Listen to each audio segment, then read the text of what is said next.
ताज्या आणि सुपरफास्ट बातम्या पाहण्यासाठी स्वराज्य न्यूज मराठीला सबस्क्राईब करा आणि बेल बटन प्रेस करा। उजनी ते सोलापूर समांतर जलवाहिनीसाठी आम्ही कोट्यवधी रुपये दिले, तरीही शहरात 4 आणि 5 दिवसाड पाणी येत असेल तर दुर्दैव आहे। स्थानिक मंडळींनी पाणी पुरवठ्याचे नियोजन करायला हवे होते, अशी खंत उपमुख्यमंत्री अजित पवार यांनी मंगळवारच्या धावत्या दौऱ्यात व्यक्त केल्याचे सांगण्यात आले। उपमुख्यमंत्री अजित पवार मंगळवारी अचानक सोलापुरात आले। कुमठे येथील शेनगारे कुटुंबियांची सांत्वनपर भेट घेतली। विमानतळावरून कुमठ्याकडे जाताना माजी आमदार दिलीप माने, शहराध्यक्ष संतोष पवार, जुबेर बागवान यांच्याशी संवाद साधला। दिलीप माने यांनी कुमठे गावाबद्दलची माहिती दिली।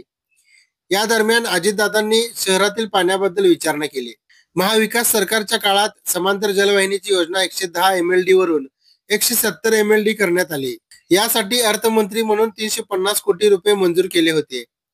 आता पाण्याची स्थिती काय, असा अजितदादांच्या बोलण्याचा रोख होता। अजूनही शहरात 4 ते 5 दिवसाड पाणी येते। शहरात अंतर्गत जलवितरण व्यवस्था नसल्याचे पालिका अधिकारी सांगतात, असे अजितदादांना सांगण्यात आले। एवढे पैसे खर्च करूनही पाण्याचे नियोजन होत नसेल तर काय उपयोग? ही योजना करताना स्थानिक लोकांनी त्यात लक्ष घालायला हवे होते, त्यानुसार नियोजन करायला हवे होते, असे मत अजितदादांनी व्यक्त केले।